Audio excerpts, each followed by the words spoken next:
At least for the opening day of bowl season 2014 and 15, Utah is the center of the college football universe. Mark Rogers TV with another bowl recap as Utah bludgeons Colorado State 45-10. And so for the second consecutive year, you take like a 4, 5, or 6 seed out of the Pac-12 and they completely annihilate the best team out of the Mountain West. This time it's 45-10 Utah over CSU. Last year it was USC over Fresno State and Derek Carr and Devontae Adams sending them off to the NFL with a 45-20 defeat. Let's wrap this one up, and probably the most surprising thing, not the domination of the Utah defense, one of the best in the Pac-12, but the Utah offense racking up 578 total yards. This was the statistically worst offense in the Pac-12. Utah racking up 578 yards in this one. Dave Baldwin, interim coach at Colorado State. Of course, Jim McElwain off to Florida, taking over the Gators. Baldwin, the offensive coordinator in his 3rd season, making his statement, not much of one in this one though, his statement to become the full-time head coach in Fort Collins, and apparently the players want Baldwin in place. He was the head coach at San Jose State from 1997 through 2000. Kyle Whittingham proved successful in postseason play once again in his 10th season in Utah. Kyle Whittingham is 8-1 in bowl games.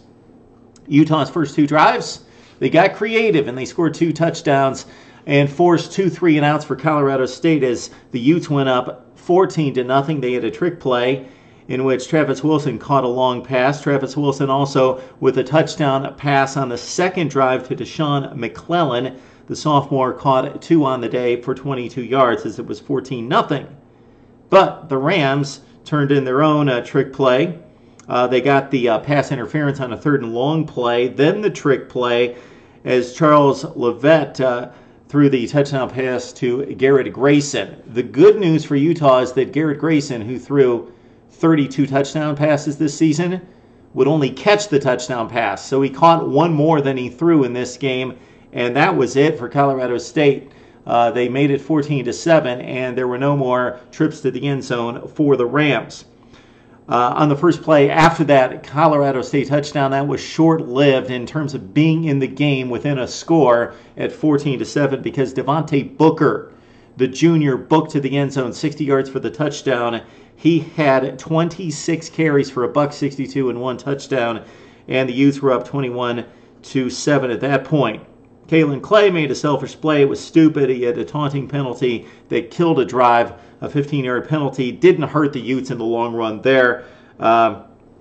Excellent open field tackling out of this Utah defense. We saw it all day. In the secondary, they don't cover tremendously well, but they wrap up the tackles and limit the receivers to short gains in this one. And of course, the front four for Utah is one of the best in college football, led by Nate Orchard. His stats were mind-boggling coming into the game. 20 tackles for loss, 17.5 sacks. But it was the entire front for Utah that got into the face of Garrett Grayson and made his afternoon very uncomfortable. When he did have some time to throw the football, Grayson looked good.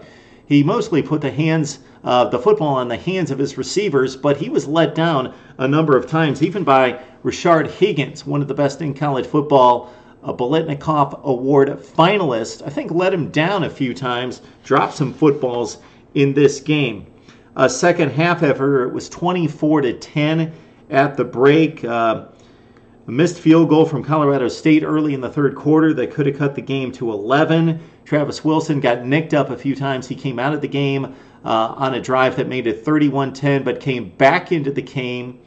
Just missed a few plays with about 5 minutes left in the 3rd quarter. Came back into the game and closed it out with his 2nd touchdown run. So Travis Wilson, who ran for 1 touchdown this season against the Pac-12, ran for 2 touchdowns against Colorado State. 91 yards rushing from Travis Wilson, in addition to 17 of 26 passing for $158. Nice day out of Travis Wilson, who avoided the mistakes more than anything. Again, as Utah racked up 548 total yards, 278 for a Colorado State offense that came into the game 8th in passing nationally, and they were, 12th in total offense in FBS football, but just 278, 12 rushing yards for Colorado State in this one, 359 for Utah as they dominated the game.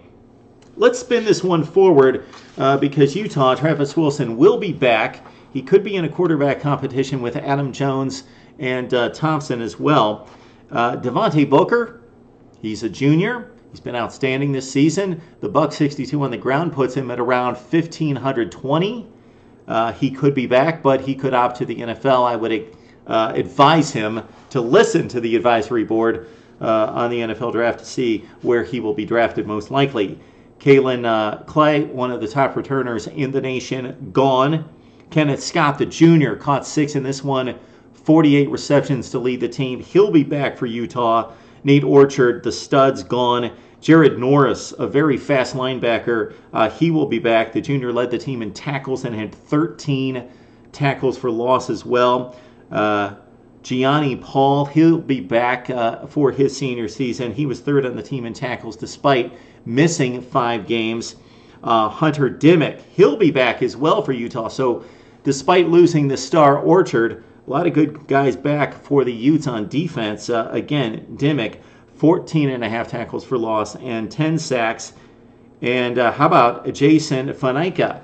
He'll be back as well for that Utah defense. 8.5 tackles for loss, 4 sacks. The Utah State transfer, Faneca, had a fine season this year for Utah, who finished at 9-4 after the bowl victory, and Winningham again, 10-1 in postseason play. Colorado State needs a head coach to replace Jim McElwain. Will David Baldwin get the nod after this bowl performance? We shall see. Garrett Grayson, as we mentioned, 32 touchdowns on the season, 0 in the bowl game. He's gone. Rashard Higgins, just a sophomore, after catching 96 passes, but did not impress me in this game. Didn't make the tough catches or even the reasonably difficult catches to keep drives alive. The guy that really impressed me on defense in terms of just sheer athleticism, hitting ability, Kevin Pierre-Louis. He should be back for his senior season for the Rams. Looking ahead to 2015, of course, Utah has the extremely difficult situation in the Pac-12 South to deal with. USC, UCLA, Arizona State. They open with Michigan at home. Of course, they defeated the Wolverines, dominated Michigan in the Big House, 26-10 this year. They've got Utah State. They've got Fresno. They blew out the Bulldogs this season. For Colorado State, Savannah State opens up the slate. They've got a visit from Minnesota out of the Big Ten in Fort Collins. Interesting scheduling there. And then the Rams also take on Colorado on the road and also a date on the road against Texas San Antonio. All right, Colorado State fans and Utah fans as well, who should finish this season, you would think, in the top 20 as they entered the Las Vegas Bowl at number 22. Let's talk it up. Want to hear your insight on Utah, Colorado State, right here on Mark Rogers TV.